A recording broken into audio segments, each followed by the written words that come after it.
Hey everyone, it's Sarah Jean Marr, and I'm joined by the Ontario Hockey League's newly appointed Director of Cultural Diversity and Inclusion, Rico Phillips. Rico, how are you? I'm doing very well today, SJ. Thank you. Oh, thank you. Thanks for taking Yeah. a few minutes to chat and welcome. This is a newly created role, the Director of Cultural Diversity and Inclusion. Why hmm don't you tell us a little bit about what your role looks like and how closely you'll be working with Dave Branch in the OHL? Well, thank you so much. It's an honor to have my name associated with such a prestigious league, the Ontario Hockey League. Um, what my role is going to be is basically to, um, I guess the biggest way to describe it is to open up lines of communication with regards to race and discrimination and all those other things that encompass that. And I reached out to Dave Branch for an opportunity to help the OHL. Our conversation led to this appointment. And the reason it led to it is because Dave was so willing to try to be progressive with this topic. So what I'll be doing is working in a couple different phases. The first phase is we plan to get a committee together of former Black or players of color, because we're going to also have other players, not just Black players. We have an opportunity to get to know about their experience, recent experience in the Ontario Hockey League, so we can kind of gauge where things are from a racial standpoint, so to speak. But we're not trying to reinvent anything or make some drastic changes. What we're trying to do is see what we have, work on things that need to be worked on, and then promote the things that are good and help sustain an environment where everyone feels inclusive. Great. I mean, well, you're certainly a well-known figure in the hockey world. You founded the Flint Inner City Hockey Program to increase racial and socioeconomic inclusivity in minor hockey and Mhm. provide young kids the opportunity to experience the sport, kids who may not have been able to have that opportunity otherwise. Why don't we why don't you tell us a bit more about that program, kind of Yeah. how you got involved from the start at that point, and some of the progress and some of the success stories that you've seen as a result so far? Yeah, for sure. When I thought of the Flint Interstate Youth Hockey Program, I was working as a referee, and I began refereeing in 1986. And boy, that makes me sound old. But anyways, in '86, things were quite a bit different as far as how people treated people of color in the sport in particular. It wasn't very welcoming at all. I can't explain why I stuck to it, other than I knew that there was passion to this sport, all the skills, and it was so much fun. And my friends that were involved made me feel included. So it wasn't like I came into this blindly and every step of the way it's been a stumbling block. But about 10 years into my refereeing career, I started to notice that I was the only person of color in the rink and on a majority, if not all, of the games that I ever participated in. And it wasn't just that, it was the socioeconomic levels of people were exactly the same. They all had the same similar black backgrounds.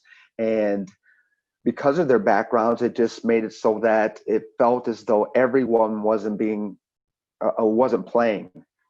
And so that's why I sparked this idea. Well, it took a while. I had to grow up a little bit more and get a little bit more mature, get the means. But finally, I find myself in this position to where I was going to launch the program. And we did that in 2010. And the idea behind our program is to give kids the experience of ice skating and learning the sport of ice hockey absolutely free. And our program is centered in the city of Flint. The focal group of participants are from the city of Flint, and that's on purpose because currently in the city of Flint, the only hockey that's known here are the Flint Firebirds. And because of that, it's considered an entertainment. It isn't necessarily received in all sections of the community. Of course, we're working to change those things, but as that being said, the connection to the sport isn't even like it was when I was a kid, where we had neighborhood rinks. So you could at least see the sport. You could at least try skating. So when we launched it, it was through community collaborative effort. I could not have done this alone. I don't have that kind of money to where I could float this program. It took a lot of sweat and tears and a little bit of begging to make it happen. But when it all came to be, The idea is to, again, give these kids an experience that they've never had before, like no one else in their neighborhood or their family has. And then hopefully out of that, they're going to learn some confidence, some other life skills that come along with that, about perseverance and teamwork and those things that make our sport even much more special, but also the skill, well, add it with all the skills, but also give them a fine appreciation of hockey and maybe make fans out of them.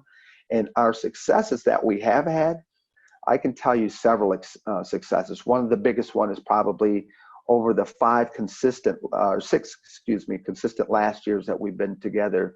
We have 14 players that have went on to play in minor league hockey. And what they're doing is, in fact, one of them was captain of his team last year as a Bantam, and he started off, which would have been, once he got into the sport, actually, he would have been probably a I know the terms are different in Canada, but he was anyways, when he started, he was probably 11 years old. And so my point is that he's been able to flourish in the sport well enough to where he's, a captain of his team, something I never would have imagined. But I want to take it to another step that I think I think folks will really tie into why our program is special, and programs like these are special.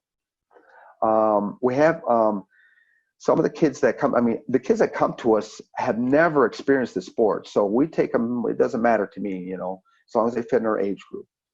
And we had some kids that were, one child was autistic.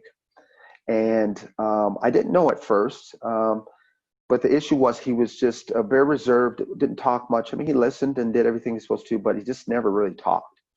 And his mom explained it to me. And so we were working really well with this young man. And about 4 weeks in, I'm coming down the hallway, just now got my skates on, I'm getting ready to go onto the ice. All the kids are on the ice, and his mom is walking towards me, and she's got tears in her eyes. She's crying, and I'm like, oh my gosh, what's the matter? I'm scared that something's wrong with her son. He's hurt or something. And she says, Rico, I got to tell you this. I said, what? What is it? She says, McKyron has not smiled in over 6 months. And he smiled to me today just before he went on the ice. And when I talk about it with you right now, I get goosebumps and I almost tear up, because it was a moment that I'll never forget. It defined that our sport is much bigger than just trying to make the next NHL star.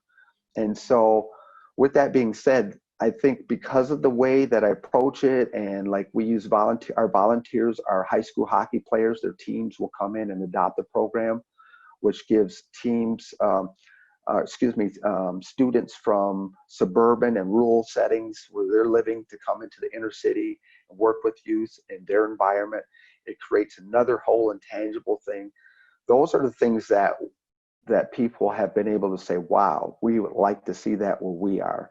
So that kind of connected me to the OHL, because I think there's some opportunities to utilize our program in similar circumstances throughout the OHL team franchise cities.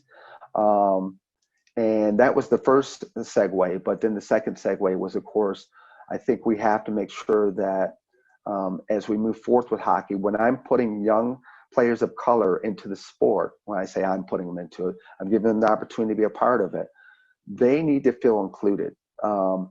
As long as there's a day that they have to be worried about a racial slur or taunt or being separated, they are not feeling included.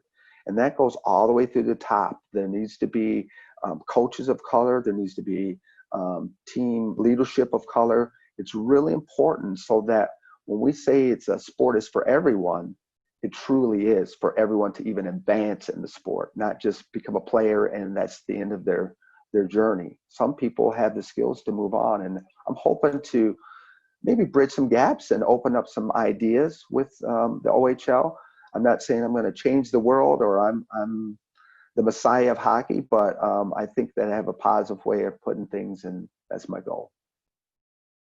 I remember when we spoke earlier last year, you had mentioned, the key to growing that sense of community in hockey is to really reach out to the communities that aren't hockey.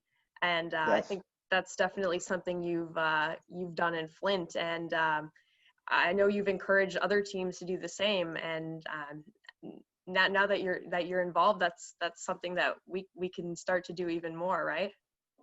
Yeah, that's exactly what the plan. So we're doing things in phases. The first phase is to, like I said, get a collection of players, talk with them about their experience, form a committee that can help us maybe look at some things that can be changed, and then to affect that change through education of the coaches, the leadership, and the players.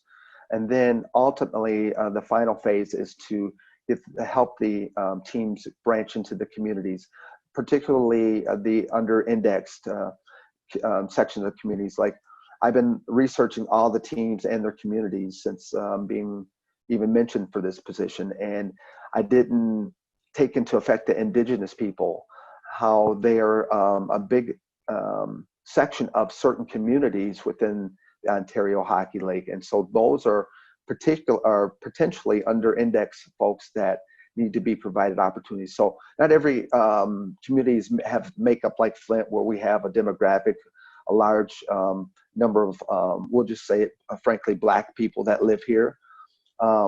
So if I'm going to a Sudbury or North Bay, I might not find that many Black people, because that's just how the community is made up. But there are under-indexed people that we can provide opportunities through programs that are very similar.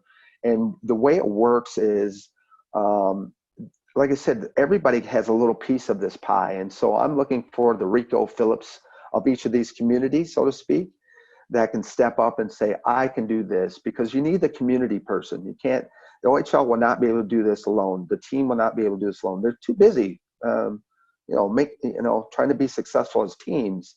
The community part is a huge part of that, because it helps, with fan bases and those things. But I think what's most important, SJ, is these programs can help. Like, I can tell you that the times I worked with the Flint Firebirds players, when they came out and worked with our kids, one story in particular, we were at a community center, and we were doing ball hockey in the gym and trying to encourage kids to be a part of our program. So these are kids at large. They weren't necessarily part of our program. We're trying to recruit them, so to speak. And it was so cool watching the players kind of take this leadership role. Like, hey, I want you to show them over here how to, hold a stick, and then do a maneuver, like, or whatever it was. We set them up in different areas, and then the players, I let them just kind of be the coach. So I seen this, this overwhelming confidence with them. And of course, they're working with kids that they would have never ordinarily worked with. So we're in the gym and we're wrapping up, we're playing a game, and the gym starts to swell up with kids watching us play. And I'm like really excited, right? I was like, dang, they're watching, man, we're getting. And then the minute I think the time was up or whatever, what they were waiting for was to play basketball. And so they like basically bushed us off the court. But I think I was trying to get the nets off, and before it was over, the Firebirds players said, hey, can we play? And before you know it, Firebirds players were playing basketball in Flint, Michigan with players or with kids from within the community. And those are the intangibles that I think can happen, and why it'd be so important to put a program like this in virtually every I've been looking, a lot of the teams are doing so great in their communities, but there's other ways, and I think this is a really cool way for get their players involved in something that they enjoy too.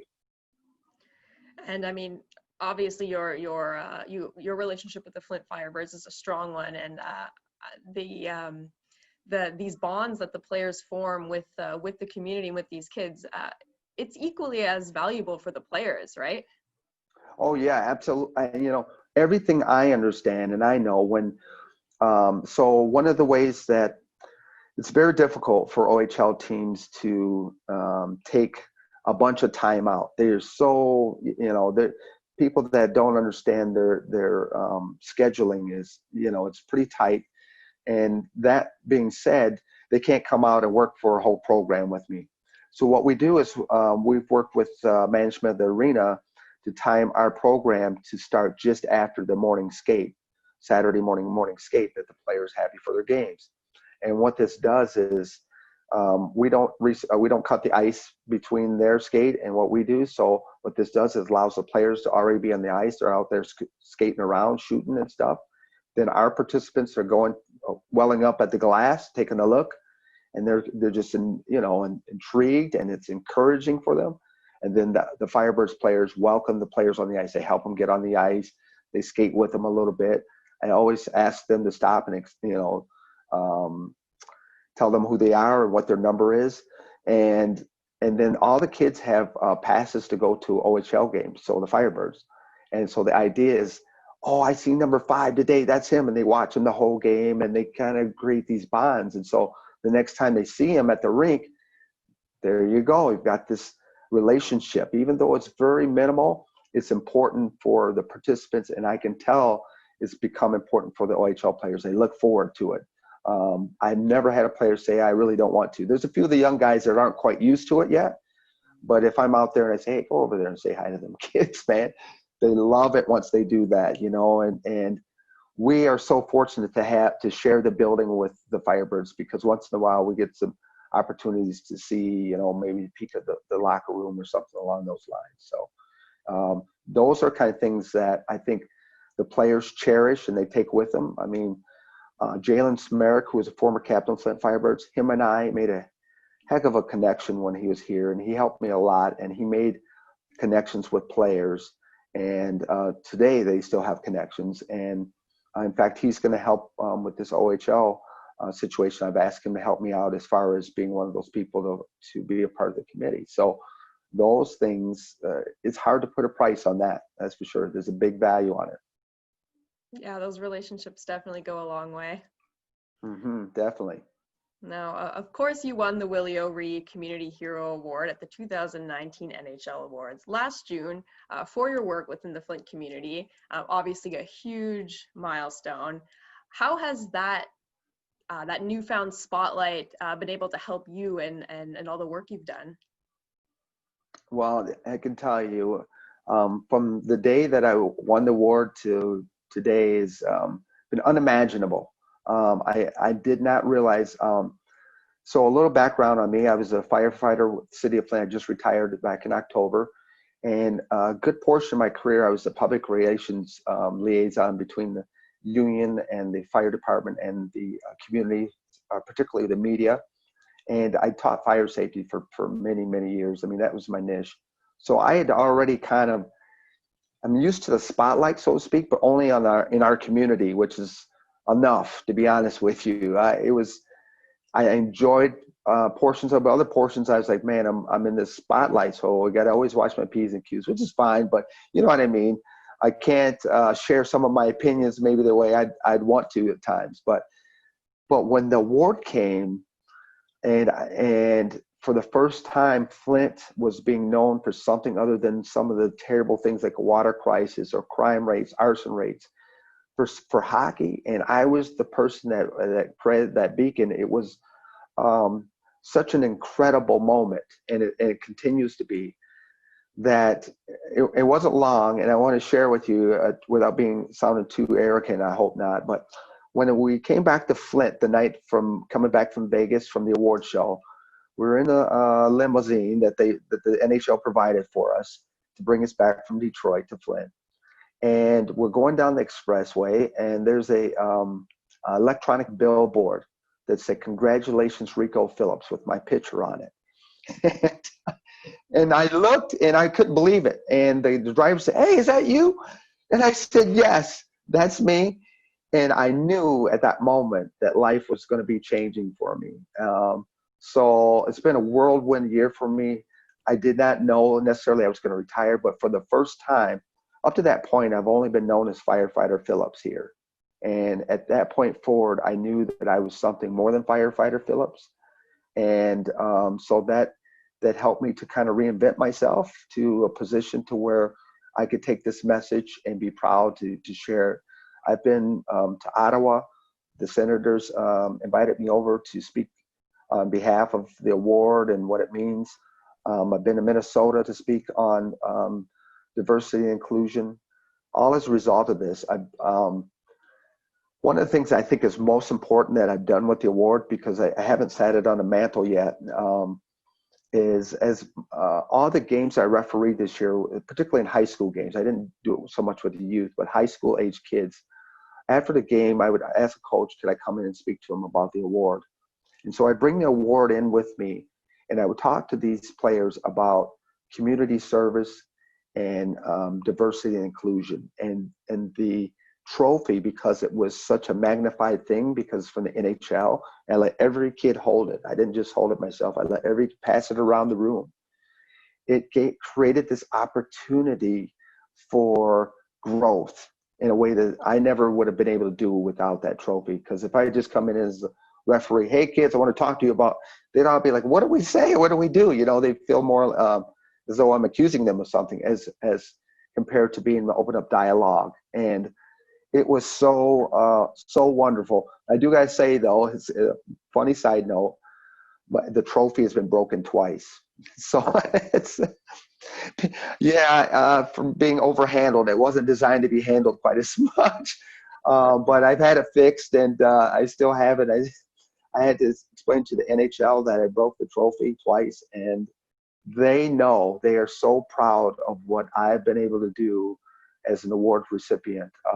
I've done everything and plus what they had anticipated a award winner would do. And so for them, they're excited because I'm an example for this year's finalist of, they don't have to go on whirlwind tours like I did. That's kind of within me and my personality, but the way that you represent what this trophy and the award, not the trophy, but what the award really means is key. And so it's, little do I have to tell you, it opened up an opportunity to be a director of diversity and inclusion with the OHL. Well, diversity and inclusion, one of the biggest challenges facing hockey and sports in general, as I know you've mentioned. What are your main goals over the next few months? Really, the main goal I have, first of all, is to see exactly where the OHL is. I've read some wonderful things. I've read policies, I've read procedures, I've read programs. So I'm feeling pretty good about the position of the Ontario Hockey League personally. That's with me just doing research. I haven't talked to people yet. So that's the next phase, is to talk to people and find out where are there changes that need to be made. And I have my own ideas, but I don't want to really dig deep into them until I talk to folks. I'm in a listening phase, so that's my first goal right now, is to listen, to find out. And then longer term than that is to open up the lines of communication and find ways to educate on the tougher topics. What I am finding, just from looking at societal views, the millennials, as we like to call them, aren't really as far off as maybe we thought a few years ago, as far as this diversity portion of it. I don't think they see through the eyes. I think their eyes, they're more colorblind than folks of older generations. And so with that being said, I know that I'm going to be working with players, and we're going to help develop this culture everyone feels included. But I think some of the harder work will be as we go beyond the player part. And I don't know what that means just yet. I don't know how receptive that is. And so there's a lot that I have to figure out. But I think my first goal is to listen before I say much. Well, as you mentioned, you'll be working with players, and eventually you'll be building upon the league's current policies and the player and staff training. What are the biggest steps that teams, players, and leagues can be taking right now to attain these goals? Well, I think the biggest thing is to everyone needs to take a look at their own franchise, their own program, what they actually have to do an assessment, I guess, is the best way, when it comes specifically to their diversity and their inclusion. I think many teams will feel like, oh, we're as diverse as possible. I mean, sometimes when you're drafting players, you're looking at only quality. You're not saying, well, I want to draft this person because of their color. That's for sure, one way or another.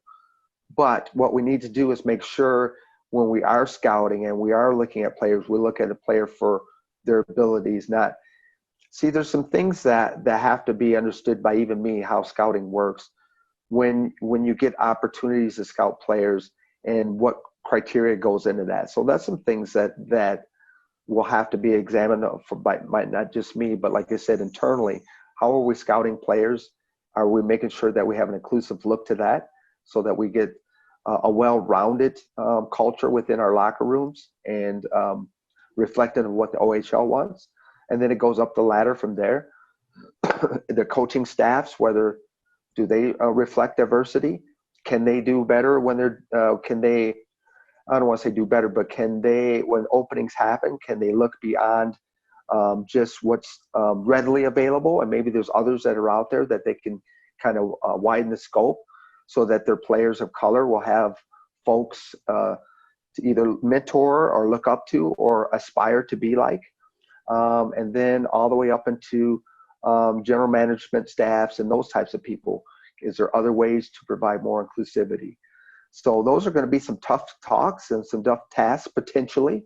I don't know. I've just scratched the surface, but I think from my line of thinking and where I'm at, I think those are the ultimate, what my ultimate goal is to, when I say cultural diversity, that's one thing, but the inclusion part is the other. And I think that's the part that's going to be the tougher task in the long run. It's going to take some changes that I may not be able to take and only offer, but only offer as suggestions and hope that eventually they happen. It may be 10 years down the road before you see 10 or 15, before you see a completely, what we call, it may be 10 or 15 years down the road before the Ontario Hockey League has what we would consider a completely diverse and inclusive league. It's going to take a lot of work and a lot of people to open minds and horizons and recognize that, there's even in hockey, there's a bigger world out there. That's all. Well, Rico, really appreciate your time. And we're so excited to have you and all your guidance on board. So thank you so much. You're so welcome. I'm looking forward to it. Like I said, I know I have some work to do, but right now I'm just absorbing the moment. My family's completely proud and happy of me, and my friends. I mean, the outpouring of support after that announcement on my social media feeds was overwhelming. It's like I won the award all over again. It was that many people are behind me and backing me in this new position and all the things that I hope to be able to provide. So thank you. I'm looking forward to it. Awesome. Thank you so much, Rico. You're welcome.